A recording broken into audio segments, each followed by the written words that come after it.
저는 올해 40대 후반의 남자입니다. 불과 3년 전까지만 해도 기적이라는 것을 믿지 않았습니다. 기적이라는 것은 그저 힘든 사람들에게 힘을 주기 위해 만든 것이라고 생각했습니다. 그런데 살다 보니 기적이라는 것은 분명히 있고 사람 앞일은 언제 어떤 일이 일어날지 아무것도 모르는 것이더라고요. 지금부터 제가 경험한 일들 한번 얘기해 볼까 합니다. 이 이야기의 시작은 아내의 외도부터 시작되어야겠네요. 정말 생각하기도 싫고 떠올리기도 싫지만 사실 이 기적은 아내의 외도로부터 시작되었다고 해도 과언이 아닐 것 같습니다. 아내에게는 몇 년 동안 만나는 남자가 있었습니다.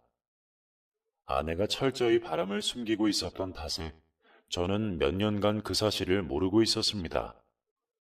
그런데 뭐든 꼬리가 길면 잡히는 법인지 아내의 외도도 결국은 저에게 들키고 말았네요.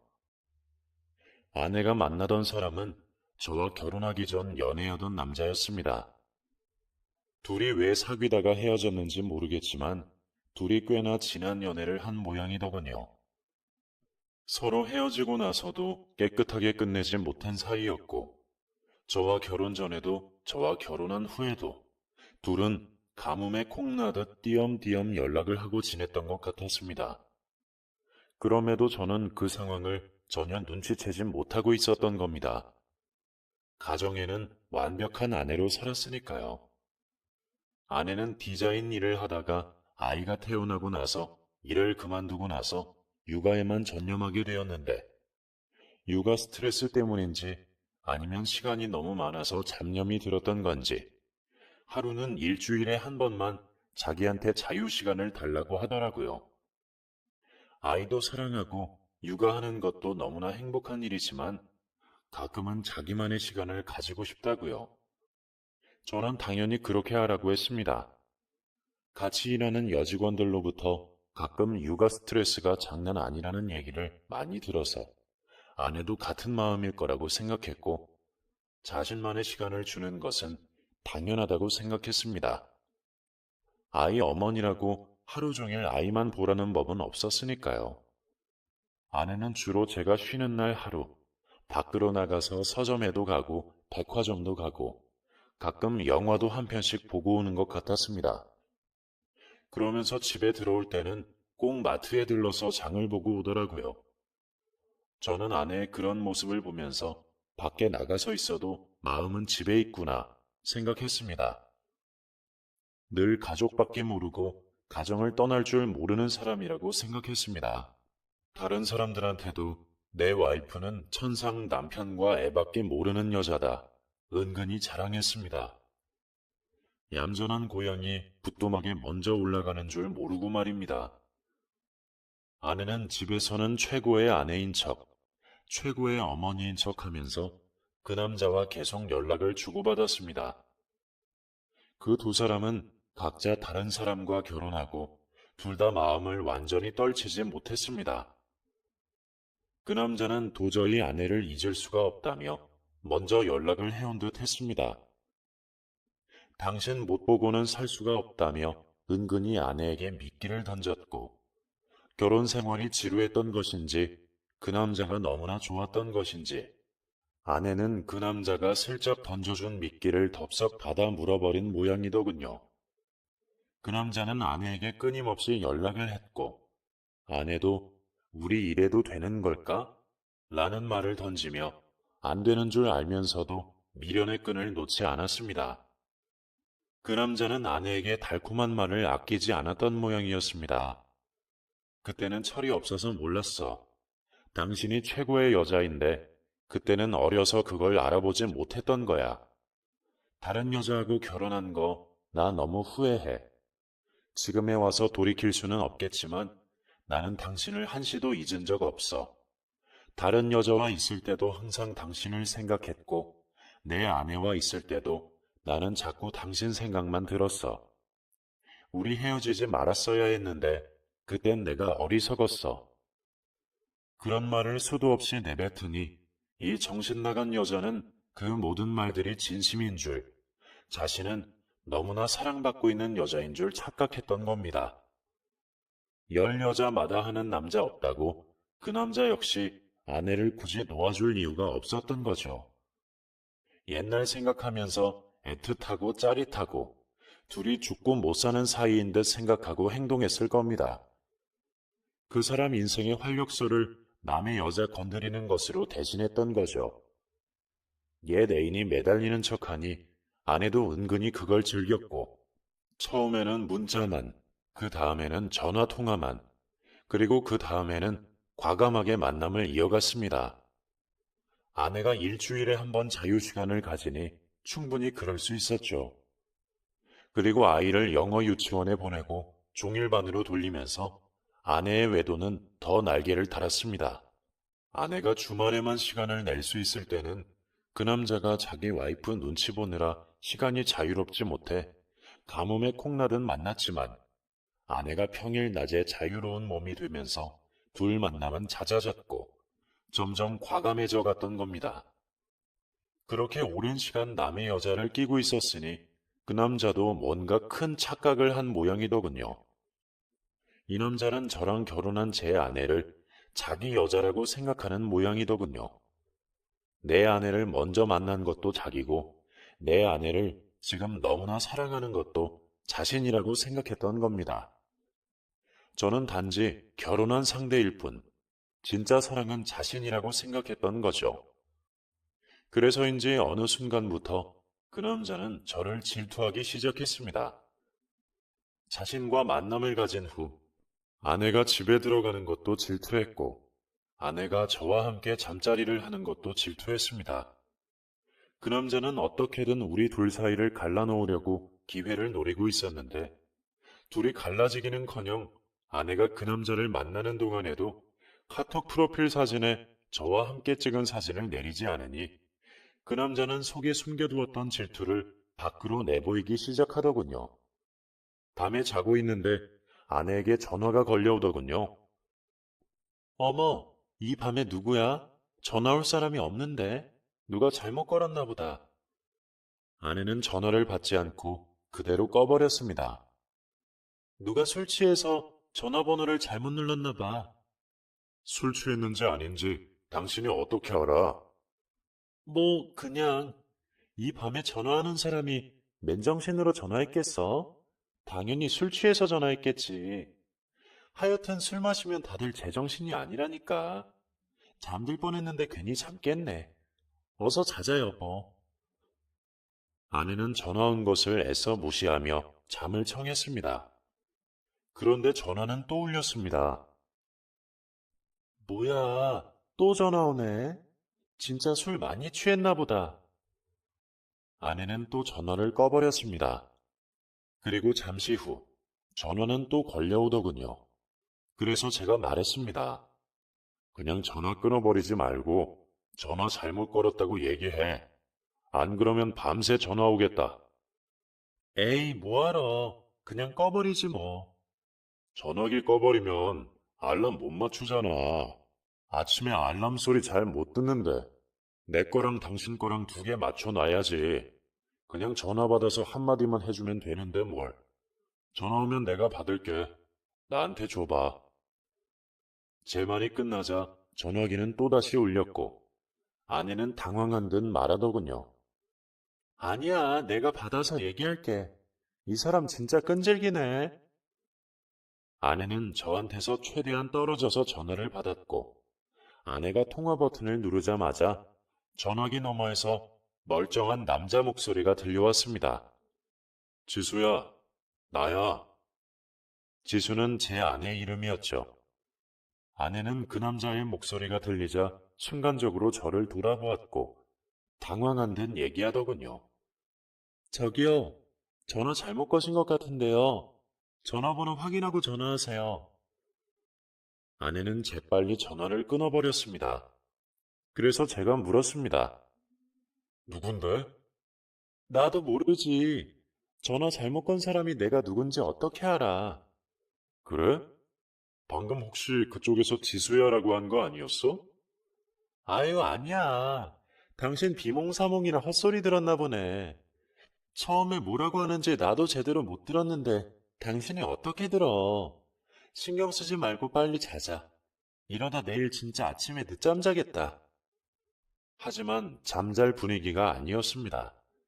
그 사람은 전화를 또 걸어왔고, 아내는 정말 짜증이 머리끝까지 솟는 듯 전화를 받으며 얘기했습니다. 저기요, 전화 잘못 걸었다고요. 무슨 말인지 못 알아듣겠어요? 전화 잘못 걸었으니까 전화하지 마시라고요. 지금 술 취하신 것 같으니까 내일 제정신일 때 전화번호 다시 확인하고 전화하세요. 그리고는 다시 전화를 끊어버렸습니다. 그 후로는 아내의 말을 제대로 알아들었는지 전화가 안 오더군요. 그 밤 정말 찝찝하고 느낌이 좋지 않았습니다. 그때 확실히 알게 되었죠. 아내에게 뭔가가 있다. 아내는 나에게 뭔가를 숨기고 있다라는 것을요. 그날 밤 저는 자는 척했지만 정말 한숨도 잘 수 없었습니다. 오늘이 아니면 아무것도 확인할 수 없을 거라는 생각이 들더군요. 다음 날이 되면 아내가 덜미가 잡힐 만한 것을 모두 다 지워버릴 것 같다는 생각이 들었습니다. 저는 기회를 보다가 밤늦은 시각, 아내가 잠들었을 때 아내의 전화기를 열어보기 위해 손가락에 전화기를 갖다 댔고 조용히 아내의 전화기를 열어보았습니다. 그 밤에 걸려온 사람의 전화번호를 제 전화기에 입력을 해두고 아내의 카톡을 열어 최근 연락한 사람들을 훑어보았습니다. 제일 위에 친구 현주라는 아이디가 눈에 들어왔습니다. 아내의 친구 중에 현주라는 이름을 가진 친구가 있었나? 생각하며 그냥 넘길까 하다가 최근에 카톡을 주고받은 시간을 보니 밤 9시 50분이었습니다. 그 시각이면 잠자리에 들기 직전 화장실에서 씻고 있을 시각인데 뭔가 이상한 생각이 들었습니다. 그러고 보니 아내는 화장실에 갈 때마다 꼭 전화기를 들고 가는 버릇이 있었다는 것을 그제야 알게 되었죠. 저는 친구 현주라고 입력된 사람과의 대화창을 열어보았고 둘이 주고받은 메시지를 본 순간 온몸에 마비가 오는 것 같았습니다.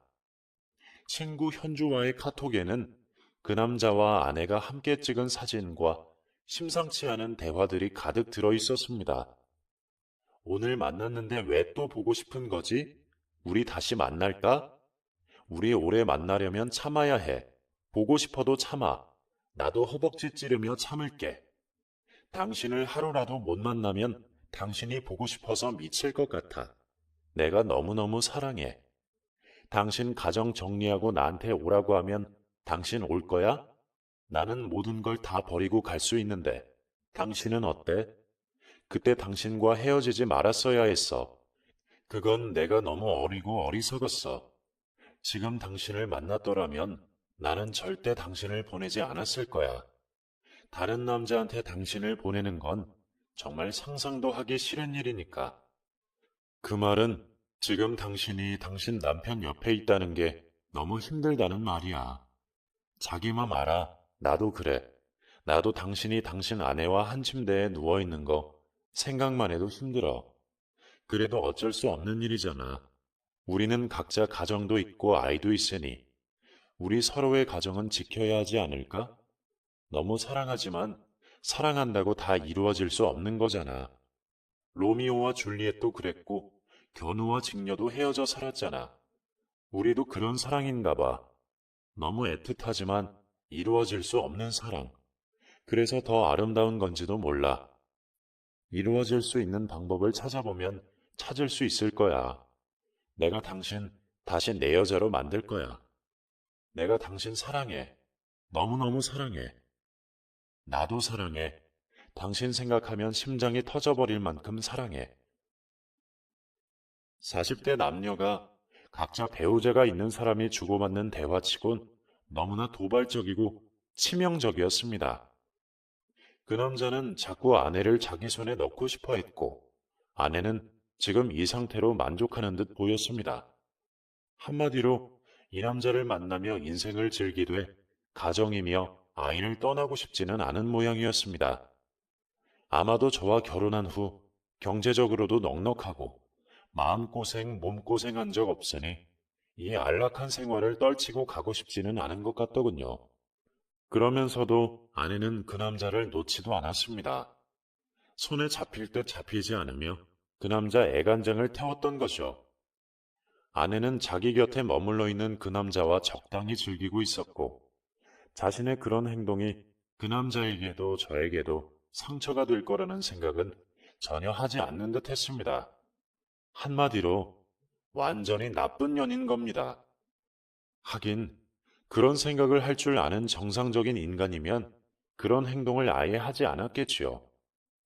그런 아내에게서 떠나지 않는 그 남자도 치가 떨렸지만 그걸 털어내지 못하는 아내가 더 치가 떨리고 용서가 안 됐습니다. 평소 그렇게 다정한 얼굴을 하고서 아무렇지도 않게 옛 애인과 연락을 하다니요. 내가 알던 사람이 아닌 것 같았습니다. 두 사람이 내가 보이지 않는 곳에서 얼마나 추잡한 짓을 하고 다녔는지 계속 상상이 되었고, 그러면서 세상에서 제일 다정한 아내인 양 저를 챙겨주었던 가식적인 아내의 얼굴이 함께 떠올라 괴로웠습니다. 아침까지 잠 못 들고 뒤척였던 저는 아예 일찍 일어나서 일찌감치 일어나서 밖으로 나설 준비를 했습니다. 출근을 해야 했지만 회사에서도 도저히 일이 손에 잡힐 것 같지 않더군요. 그래서 상사에게 오늘 몸이 너무 안 좋아서 출근하기가 힘들 것 같다며 하루 병가를 제출했습니다. 제 기분을 알 리 없는 아내는 여느 때와 다름없이 다정하게 말을 건네며 일찍 일어났네 하더군요. 그런데 여보, 당신 어제 잠 제대로 못 잤어? 얼굴이 좀 까칠해 보이네. 저는 한마디도 하고 싶지 않았지만 회사 일이 많아서 일찍 일어나서 그래. 나 지금 나가야 돼. 벌써? 지금? 이제 7시야. 밥이라도 먹고 나가지. 내가 빨리 아침 준비할게. 됐어. 안 먹어도 돼. 저는 감정을 숨기려고 했지만 그게 제 맘대로 되지는 않아 저도 모르게 툭 내뱉는 소리를 했죠. 이런 적이 잘 없는데 이런 저의 모습을 보고 아내는 충격을 받은 것 같더군요. 여보, 왜 그래? 나한테 뭐 화난 거 있어? 아니야. 일찍 일어나서 그냥 좀 피곤해서 그래. 나 출근할게. 저는 찬바람을 일으키며 밖으로 나와버렸고 가슴이 너무 답답해 차를 두고 일단 좀 걸었습니다. 머리가 터져버릴 정도로 복잡했고 제가 뭘 어떻게 해야 할지도 모르겠더군요.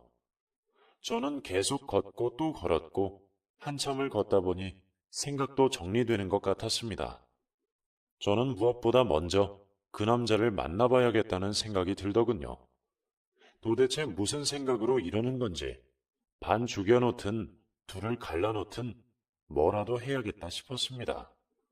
저는 아내의 전화기에서 본 전화번호를 눌러 전화를 걸었습니다.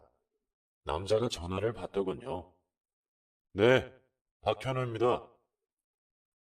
아내가 이 남자 이름을 왜 현주라고 적어두었는지 알겠더군요. 심장이 터질 듯이 뛰었지만 억지로 꾹 누르며 얘기했습니다. 나 지수 남편이야. 어젯밤에 전화했던데. 지수, 많이 보고 싶었어? 그 남자는 당황했는지 아무 말도 않고 가만히 있었습니다. 왜 말 못해? 그 밤에 그렇게 전화를 했으면 일부러 나한테 알리고 싶어서 그런 거 아니야? 그런데 왜 이제 와서 발뺌이야? 왜? 지수가 그렇게 탐났어? 내 옆에 있는 거 생각하니 피가 거꾸로 솟았어? 결혼한 여자한테 한밤중에 전화해서 그게 뭐 하는 짓이야? 어디, 말 한번 해보지. 그러자 그 남자는 잠자코 있다가 입을 떼더군요. 정확히 맞네. 나 지수 애인이고 지수를 사랑하는 사람이야. 지수는 너보다 먼저 내 애인이었고 지금도 내 애인이야. 지수는 나를 사랑해. 당신을 사랑하는 게 아니야. 당신의 안정적인 직장, 고액 연봉을 사랑하는 거지. 진짜 사랑하는 사람은 나야. 믿고 싶지 않겠지만. 이 미친 사이코 새끼가 지금 뭐라는 거야? 너 지금 그 입 함부로 놀리다가 후회할 거란 생각 안 들어? 앞뒤 생각해가면서 행동을 해야지. 그렇게 무식하게 행동을 하고 뒷감당 어떻게 하려고 그래? 뒷감당할 수 있겠어?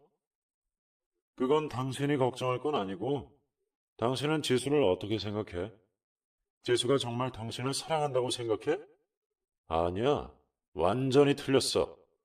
지수는 나와 함께 있을 때, 정확히 말해서 나와 침대에 함께 있을 때 사랑한다는 말을 수십 번, 수백 번도 더 말해.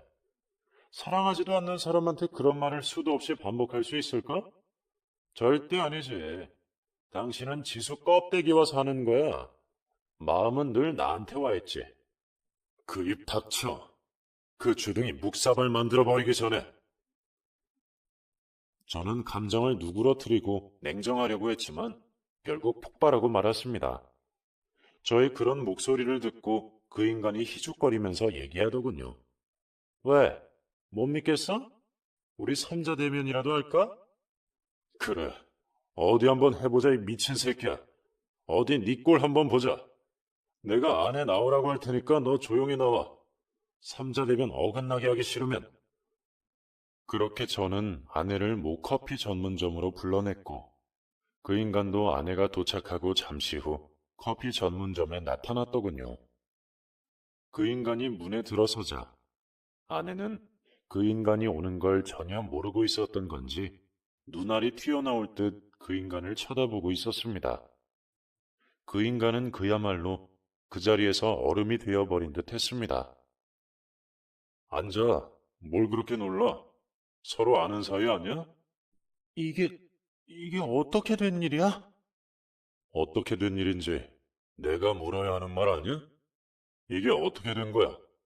저 인간 말로는 저 인간이 예전에 당신 애인, 지금도 당신 애인이라는데, 그리고 지금도 당신은 저 인간을 너무 사랑해서 함께 있을 때 사랑한다는 소리를 수십 번, 수백 번 한다는데, 저 새끼가 구라를 치는 건지 진실인지 당신 입으로 한번 말해봐. 둘이 무슨 사이야? 나 몰래 둘이 어쩌고 다닌 거야? 내가 벌어다 주는 돈으로 명품 사고, 마사지 받고, 비싼 브랜드 옷만 골라 사 입으면서 바람 피우고 다녔던 거야? 바람 쐬고 싶다고 해서 바람 쐬러 내보냈더니 바람을 쐴 게 아니라 아예 바람을 피우고 다녔던 거잖아. 어서 말해봐. 어떻게 된 거지? 그러자 아내는 그 남자를 죽일 듯 쏘아보며 온몸을 부들부들 떨었습니다. 그리고는 자기 성질을 못 이겼는지 그 남자에게로 다가가 뺨을 후려치더군요. 우리끼리 있었던 일은 무덤까지 가져가기로 한 거 아니었어? 세상에 두 쪽 나도 가정은 지키기로 약속했잖아. 우리끼리 있었던 일은 우리 사이에서 끝낸다. 절대 발설하지 않는다. 이게 이 세계 룰 아니야? 그런데 너 왜 이래? 지금 나랑 삼자대면에서 어쩌겠다는 거야? 얘기해서 뭐하게? 도대체 뭐 하자는 거야? 아내가 날카롭게 소리치자 그 남자가 그러더군요.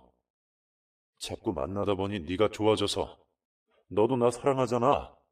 사랑하는데 사랑한다고 얘기하면 안 돼? 내가 그랬잖아. 나 너를 다른 남자와 공유하고 싶지 않다고. 그래서 그만 이혼하고 나한테 오라고 했잖아. 이쯤에서 그만하고 그냥 나랑 살자고. 네 남편하고도 헤어지고 그냥 나랑 살자고 몇 번이나 말했어. 그 남자 말이 끝나기도 전에 아내는 그 남자 뺨을 한 대 더 올렸습니다. 나 아이가 있다고 몇 번을 말했어. 가정은 깨고 싶지 않다고. 나는 내 남편도 사랑하고 내 아이도 사랑해. 그러니까 우리는 이루어질 수 없는 사랑이라고 몇 번을 얘기해야 돼. 그런데 왜 못 알아들은 척해? 왜 사람을 미치게 만들어? 그럼 나는 언제까지 너를 다른 남자들하고 공유해야 하는데 왜 내 마음을 몰라주는 거야? 나 정말로 너 사랑해. 진짜 사랑한다고. 둘이 대화하는 꼴을 보고 있자니 피가 거꾸로 솟는 것 같았습니다. 그 자리에 계속 있다가는 무슨 일을 저지를지 모르겠더라고요. 저는 그 자리를 박차고 일어났습니다. 미친 것들. 내가 후회하게 해줄게. 니들 절대 다시 평온한 일상으로 돌아가진 못할 거야. 제가 일어나 나오자 아내는 저를 따라 나와서 붙잡더군요. 자기 얘기 좀 들어보라고. 나는 당신을 사랑한다고. 내 아이와 당신과 함께하는 내 가정, 깨고 싶지 않다고요. 그래서 제가 물었죠. 당신이 제일 사랑하는 사람이 나와 우리 아이야? 진심이야? 그럼 당연하지. 그럼 누구겠어? 나 잠깐 미쳐서 그랬나 봐. 내 진심이 아니야. 나는 당신만 사랑해. 알잖아. 나 당신뿐이야. 나 우리 가족 사랑하고 나한텐 우리 가정이 전부야. 당신도 잘 알잖아. 그래. 그런 것 같네. 그런데 그 사랑하는 것들 이제는 다 포기해. 너한테는 이제 아무것도 없어. 돈도, 가족의 정도, 가정도 다 끝이야. 제가 냉정하게 돌아서자 아내는 미친 여자처럼 제 앞을 가로막고 제 앞에서 무릎을 꿇었습니다. 지나가던 사람들을 비롯해 온 주변 사람들이 우리를 쳐다보더군요. 저는 아내를 떨치고 제 가던 길을 걸어갔습니다. 제가 지금까지 살아오면서 그렇게까지 큰 충격을 받았던 적이 없었던 것 같네요. 완전한 내 편이고 내 가족이라고 생각했던 사람이 나를 속이고 오랫동안 나를 기만했던 것은 너무나 괴롭고 힘든 일이었습니다. 저는 아무 소리도 들리지 않고 아무것도 눈에 들어오지 않았습니다. 거리를 걷고 또 걷고 어느새 저는 한강 둔치에 도착해 있었고 순간 저는 눈앞이 캄캄해지고 현기증을 느꼈습니다. 그리고 그 후 저는 아무런 기억이 없습니다. 얼마의 시간이 지났는지 어렴풋이 사람 목소리가 들려왔습니다. 괜찮으세요? 괜찮아요? 정신이 드세요? 정신을 차려보니 저는 땅바닥에 누워 있었고 그 여자가 제 가슴을 힘껏 누르며 입에 숨을 불어넣고 있었습니다. 그리고 계속 제 상태를 확인하고 있었습니다. 제가 눈을 뜨자 주변에서 박수 소리가 들려왔습니다. 살아났네, 살아났어. 아이고, 정말 대단하시다. 거의 죽은 사람을 살려냈네. 그러게 말이에요. 잘못했으면 저 사람 한강에서 죽을 뻔한 거잖아요. 그런데 뭐 하시는 분이세요? 의사예요? 사람들이 웅성거리며 묻자 그 여자는 아닙니다. 간호사예요. 하고 대답을 하더군요. 그리고는 저한테 물었습니다. 괜찮으세요? 정신이 드시죠? 그래도 몸이 완전히 회복이 덜 됐을 수 있으니까 병원에 한번 가보세요.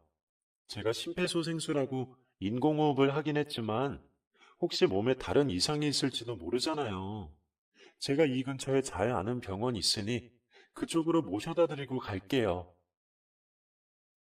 저도 지금까지 살면서 이런 일은 처음이라 제가 갑자기 쓰러졌다는 사실이 너무 얼떨떨하더군요. 저는 이런저런 생각할 겨를도 없이 그 여자가 안내해주는 병원으로 가서 진료를 받았고 병원에서는 특별히 이상 증상은 보이지 않는다며 아마도 과도한 호흡으로 뇌혈관이 수축되어 갑자기 실신한 것 같다고 하더군요. 너무 스트레스를 많이 받거나 신경 쓸 일이 많으면 이런 일이 재발할 수도 있으니 절대 안정을 취하고 무리하지 말라고 하더군요. 저는 진료실을 나온 후 저를 살려준 사람에게 인사를 드리려고 그 사람을 찾았지만 그 사람은 이미 출근해 버렸는지 보이지 않았습니다. 저, 여기에 절 데려오신 분 혹시 어디 가셨는지 아세요? 아, 출근하셔야 된다고 환자분만 모셔다 드리고 바로 가셨어요. 왜요? 뭐 전할 말이라도 있으세요? 네, 제가 너무 경황이 없어서 감사하다는 말도 못 드렸어요.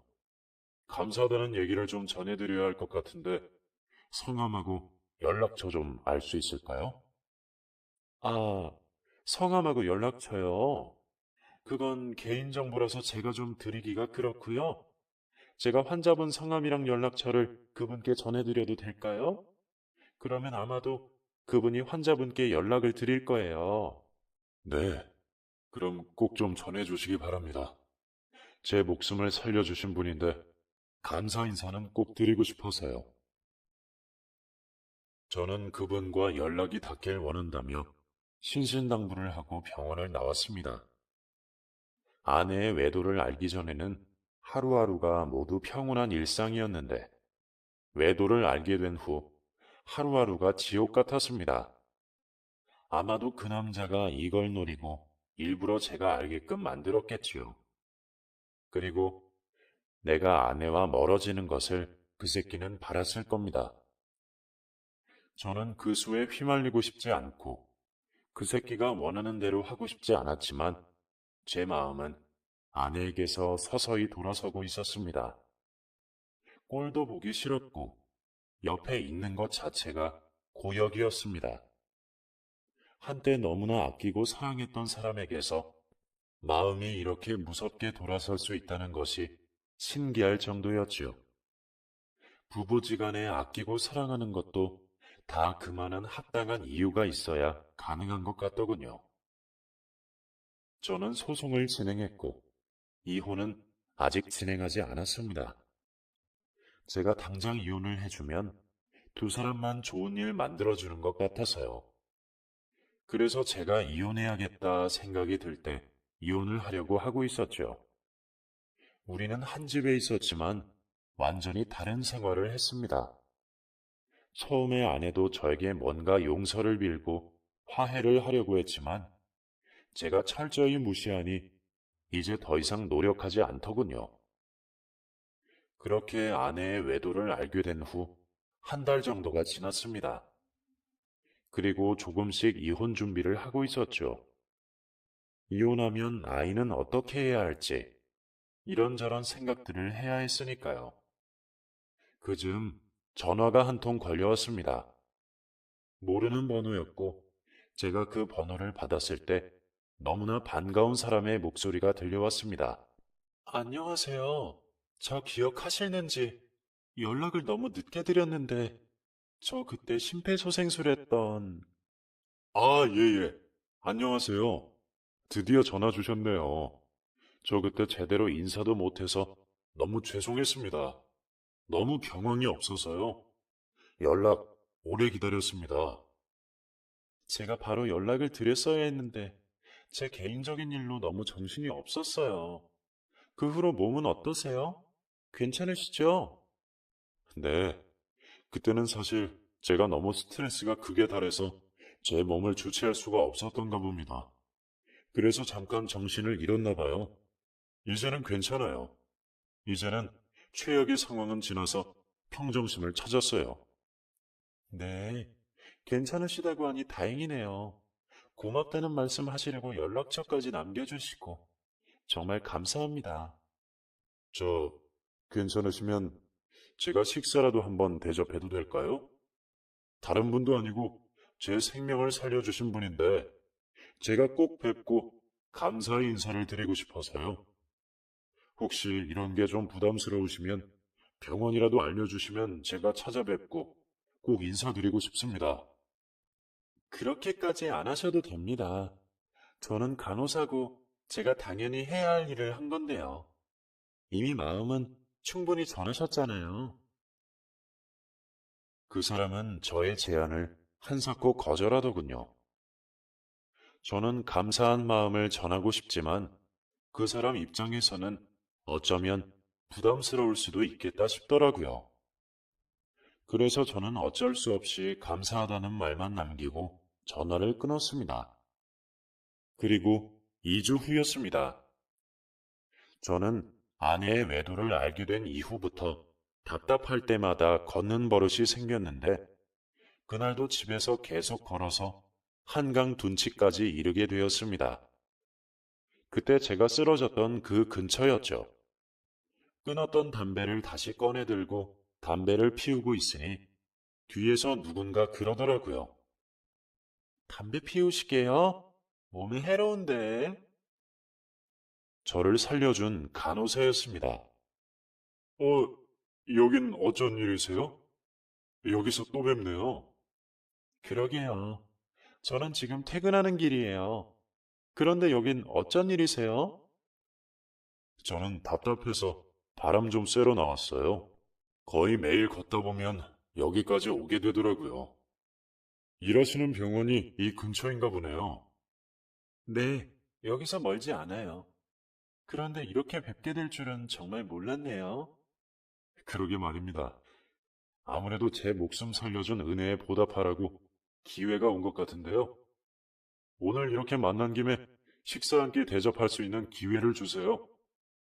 아, 그럼 저도 오늘 밥 해먹기 진짜 싫은데 밥 한 끼 해결하고 들어가 볼까요? 제가 먹고 싶은 거 먹어도 되나요? 그럼요. 얼마든지요. 그렇게 그 사람과 저는 근처에 있는 삼겹살 집으로 갔습니다.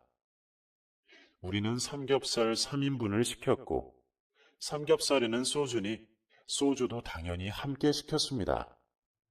삼겹살 익어가는 소리가 들리는 동안 우리는 빈속에 소주부터 한 잔 털어 넣었죠. 크, 오늘따라 술이 다네요. 그러게요. 인생은 쓴데 말이죠. 인생의 쓴맛 좀 보셨나 보네요. 인생의 쓴맛 된통 봤죠. 그래서 그날도 쓰러진 거잖아요. 제 나름 열심히 살아왔고, 제 앞날은 어느 정도 이제 안정적이라고 생각했는데, 사람 인생 모르는 거더라고요. 언제 무슨 일이 일어날지 참 알 수 없는 게 인생인 것 같아요. 제가 이 나이에 인생 멘붕을 줄 몰랐죠. 예전부터 한번 여쭤보고 싶었는데, 많이 안 좋은 일이 있으셨나 봐요. 무슨 일인지 여쭈어봐도 될까요? 그래서 저는 솔직히 제 상황을 얘기했습니다. 믿었던 사람이고 그런 일이 벌어진 게 아직도 모두 거짓말 같다고. 이건 정말 있을 수 없는 일이라고요. 그랬더니 그 사람이 저한테 술을 한 잔 주면서 그러더라고요. 이미 일어난 일이고 지난 일인데 어쩌겠어요. 그냥 털어버리세요. 용서하고 싶으면 용서하고 내치고 싶으면 내치고요.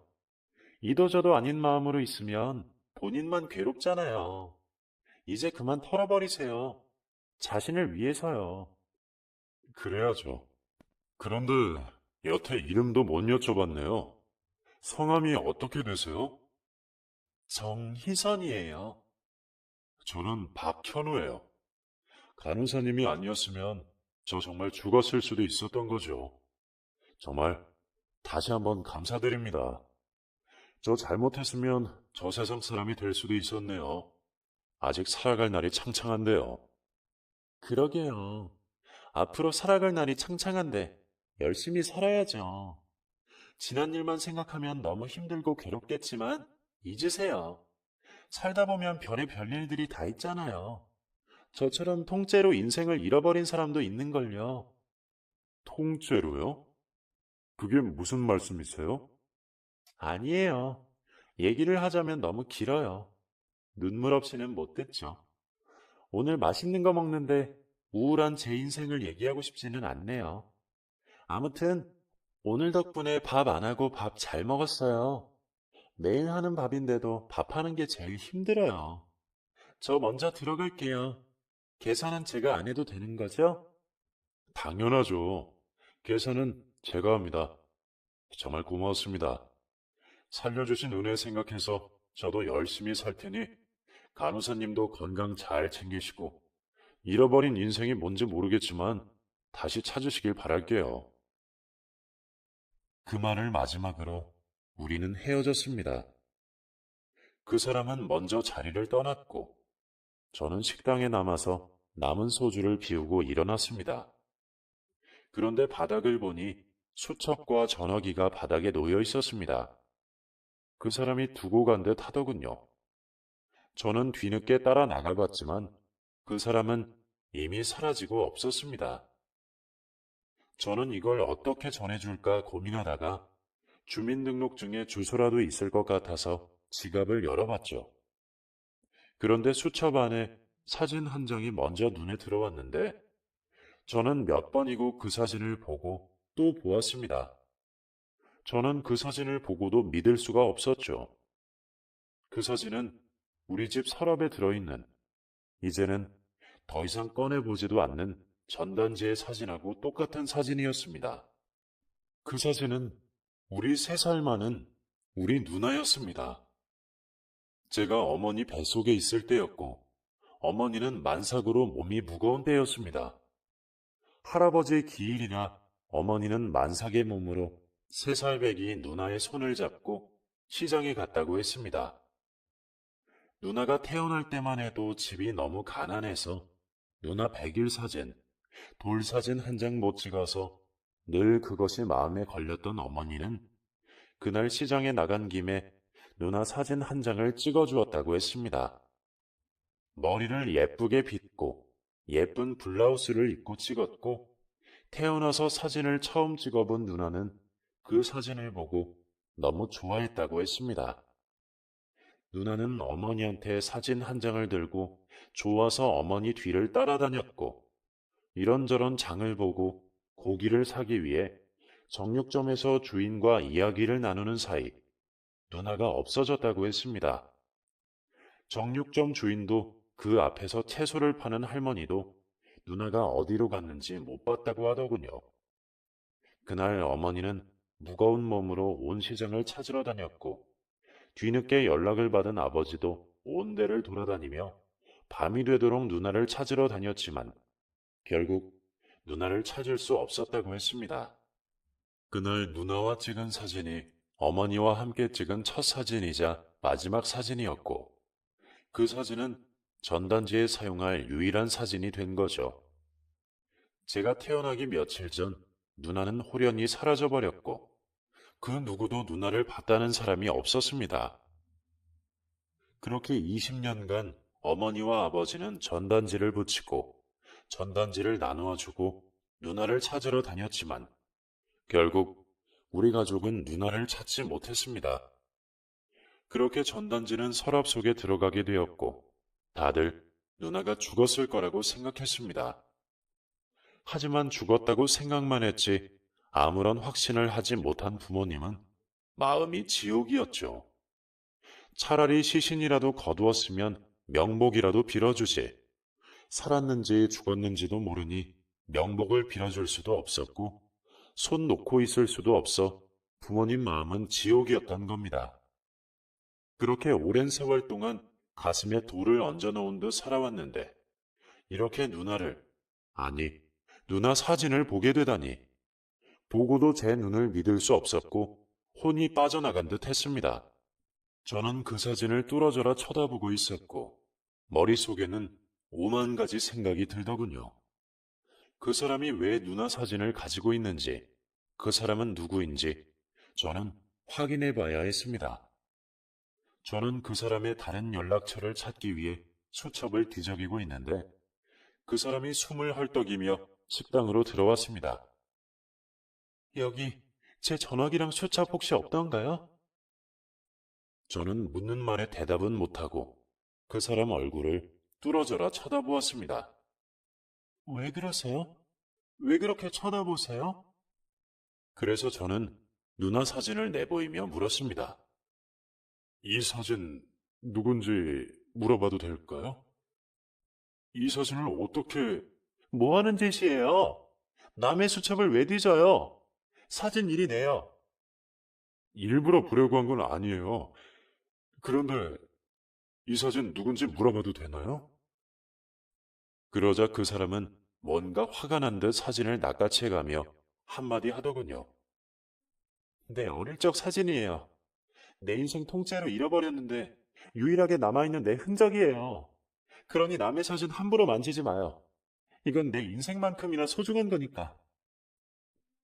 그 사람은 화가 난 듯 돌아섰고 저는 그 사람을 붙잡았습니다. 누나. 뭐라고요?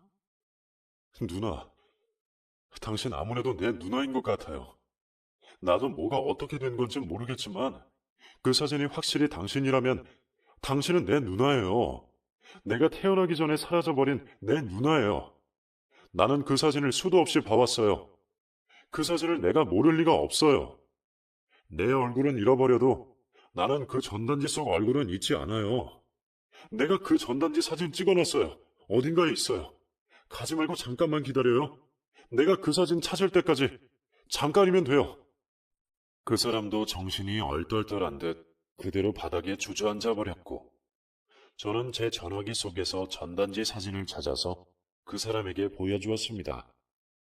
전단지를 보자 그 사람은 자기 눈을 믿을 수 없다는 듯 몇 번이고 사진을 비교해 보았고, 끝내 눈물을 터뜨리고 말았습니다. 세상에, 내 사진이, 내 사진이 여기 있다니. 나 믿을 수가 없어요. 나 가족에 대한 아무런 기억이 없어요. 저는 누군가의 손에 의해서 보육원으로 갔고, 내 유일한 가족은 보육원 사람들이라고 생각하고 살았어요. 그런데 진짜 내 가족이 있다니. 믿을 수가. 세상에 어떻게 이럴 수가. 세상에 어떻게 이럴 수가. 누나는 40년 넘게 속에 삭혀두고 있었던 울음을 토해냈고, 저 역시 누나를 달래며 함께 울었습니다. 그리고 며칠 후, 저는 엄마 아버지에게 이 사실을 얘기했고, 누나와 함께 만나게 되었죠. 우리 집에 온 누나는 서랍 속에 들어있는 전단지를 보고, 그때 모든 상황을 전해 듣고, 다시 한번 눈물을 쏟아야 했습니다. 어머니, 아버지와 함께 우리 집은 눈물바다가 되었습니다. 아버지가 한참 후 그러시더군요. 나 이제 죽어도 여한이 없다. 너를 이렇게 찾았으니 사람만 있다면 언젠가 만나게 될 거라 생각했지만 이렇게 만나게 될 줄은 몰랐어. 미안하다. 그리고 살아있어 주어서 고맙다. 저는 버림받은 줄로만 알았는데 이렇게 저를 찾아주셔서 고맙습니다. 하마터면 우리는 영영 못 만날 뻔했습니다. 누나는 보육원에 들어가면서 이름도 성도 바뀌었고, 지금처럼 지문 등록이나 그 무엇도 하지 않은 상황이었으니까요. 하지만 아내의 외도로 인해 제가 졸도하는 일이 발생했고, 그걸 본 누나가 날 살리면서 이렇게 알게 된 것이었죠. 그런 연결고리가 없었더라면 누나는 영원히 버려진 아이로, 인생을 통째로 잃어버린 사람으로 살았을 겁니다. 누나는 이미 결혼을 해서 고등학생, 중학생 아들딸이 있었고, 저는 그 즈음 아내와 헤어지고, 저와 아이는 아내와 엄마는 잃었지만 또 다른 가족을 맞이하게 되었습니다. 세상에 기적이라는 것은 남의 일인 줄로만 알았는데, 이런 일이 저한테도 일어나더군요. 아내와의 이혼이 전화위복이 되어 만난 우리 가족. 잃어버린 시간만큼 앞으로 자주 얼굴 보며 행복했으면 좋겠습니다. 긴 얘기 들어주셔서 감사합니다. 늘 건강하시고 행복하세요.